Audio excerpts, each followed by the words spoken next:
Arjun wiped the dust off the old film reel, squinting at the faded label, Bajrang. No director's name, no date, just that single word.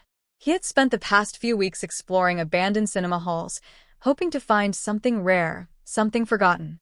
This, however, felt different. The reel was stored separately, almost hidden, as if someone had deliberately left it behind. Curiosity sparked. He carried it back to his small editing studio. As a filmmaker, he had restored vintage footage before, but something about this film unsettled him. The metal canister was rusted shut, and when he finally pried it open, a musty smell filled the air, like damp paper mixed with something metallic. He loaded the film onto his projector, the machine whirring to life as the reel began to spin. The screen flickered. The first few frames were grainy, scratched, but slowly, an image emerged, a man dressed as Bajrang Bali, standing in the center of an empty stage. His costume was elaborate, the details eerily precise. He didn't move, just stood there, staring directly into the camera. His expression was unreadable, as if waiting for something. Arjun frowned. The footage had no audio, no cuts, just this silent, unblinking figure for several minutes. His fingers hovered over the pause button, debating whether to stop, but something held him back. He watched as the film continued rolling, expecting a change in scene, some dialogue, anything. But the man remained frozen, the only movement coming from the faint flickering of the film itself. Then, just as Arjun leaned forward, the man's eyes shifted. It wasn't a camera trick. It wasn't a distortion in the film. The movement was deliberate, slow, precise. He was looking directly at Arjun now. A chill ran down his spine. He rewound the footage, played it again. The man's gaze was originally fixed straight ahead. But now it was different. His pupils had moved. Arjun's breath grew shallow. He rubbed his eyes, blaming exhaustion. Old films had imperfections.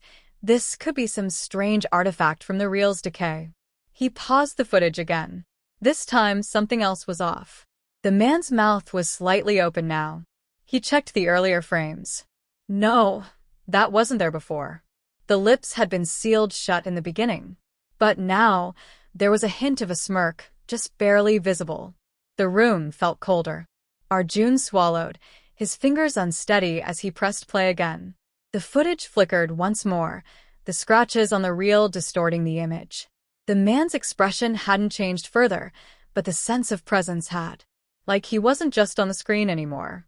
Arjun glanced around the dimly lit studio. A faint shadow stretched across the floor behind him. His breath hitched. The screen flickered. The reel spun faster. And then, without warning, the film cut to black. Arjun sat frozen, staring at the dark screen. The projector whirred softly, as if waiting for him to rewind. His fingers were cold, his pulse uneven. That movement, those shifting eyes, couldn't be real. He needed answers. Digging through old archives, he searched for any mention of Bajrang film. Nothing. No records, no director, no production house. It was as if it never existed. That only made it worse. Frustrated, he reached out to film historians, archivists, even veteran directors. Most had never heard of it. But one reply stood out, an old projectionist named Hari. The message was short. That film should never have been made. If you have it, burn it. Arjun wasted no time tracking him down. He found the man living alone in a small, crumbling house near the outskirts of the city. When he mentioned the film, Hari's face paled. You watched it, didn't you? Arjun hesitated before nodding. Hari sighed, rubbing his temples. That film was shot in 1971. The director wanted realism, something that felt divine. They cast a stage actor to play Bajrang Bali. But something went wrong. The shoot was plagued with accidents, lights falling, fires starting on their own. The crew began hearing whispers in the recordings, even though no one was speaking. Arjun leaned forward. And then, Hari's voice dropped to a whisper. The actor changed. One day, during a scene, he started chanting something in Sanskrit. No one had given him those lines. He wouldn't stop. He just kept repeating them, his eyes locked on the camera. Then the film cut off. No one saw him leave. The footage ended, and so did he. A heavy silence filled the room. What do you mean? Did he disappear? Hari nodded. Not just him. The director, the cinematographer, half the crew. Gone. No bodies, no explanations. The film was never completed. It was buried. Arjun's mind raced. The footage had continued on its own. The man had moved. Had he watched something that wasn't meant to be seen? You need to destroy it, Hari said firmly. But Arjun wasn't sure he could. Something about the film demanded to be seen. There was a story hidden within, something unfinished. If he could just uncover the missing pieces. Hari grabbed his arm. His grip was stronger than expected for someone his age. Listen to me. That film is a door. Every time someone watches it, it opens a little more. If you finish it, if you complete what they started, you won't be able to close it again. Arjun swallowed hard. The film had been waiting for decades. But waiting for what? He already knew the answer. Waiting for someone like him. Arjun sat in front of his projector, staring at the reel as if it were alive. Hari's words echoed in his mind, warning him to burn it, but the film had its claws in him now. There were missing pieces, unanswered questions. He had to know. With trembling hands, he threaded the reel back into the machine and pressed play. The screen flickered, the familiar figure of the man in the Bajrang Bali costume appearing once more. He stood in the same spot, silent, staring. But something was different. The background, once a dark void, had shifted. Shapes moved in the shadows, faint and indistinct. Arjun squinted, adjusting the focus. There were people now. Blurred figures standing behind the actor, their outlines barely visible. He leaned in. Were these the missing crew members? Had the film somehow recorded what happened to them? Then the actor moved. Not just his eyes this time. His head tilted slightly, as if acknowledging Arjun's presence. His mouth twitched, lips parting wider than before. The screen wavered, static crawling across the image. Then the whispers began. Soft at first, like wind rustling through dry leaves. Then growing clearer. Chanting. A language Arjun didn't recognize, but felt deep in his chest, vibrating through his bones. He scrambled for the remote, trying to pause the film. But the button didn't respond. The projector kept rolling, the reel spinning faster than it should. The camera in the film panned for the first time. It was no longer a fixed shot. Something was behind the lens, controlling it. The angle shifted, revealing more of the set. And there, sitting in front of the screen, was Arjun himself. His breath caught. It wasn't a reflection. It was footage, him, exactly as he was now, watching the film in real time. But the version of him on screen was moving slightly ahead of his actual self, as if the film already knew what he was going to do. The Arjun on screen lifted his hand. A second later, Arjun found himself doing the same, involuntarily. He tried to stop, but his body wasn't listening. His on-screen self leaned forward. So, did he? The camera zoomed in on his face. The chanting grew louder, a violent hum inside his skull. Then, in the film, the Bajrang Bali figure stepped forward. His movements were slow, deliberate, but his gaze never left Arjun. The screen glitched, distorting for a second, and then, the figure was no longer on the screen. A breath of cold air brushed against Arjun's neck. The chanting was everywhere now, circling him, whispering in his ears. The film flickered, showing flashes of something else.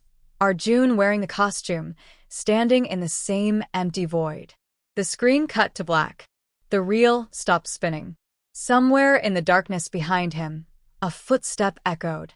Arjun awoke with a start, his body stiff and disoriented.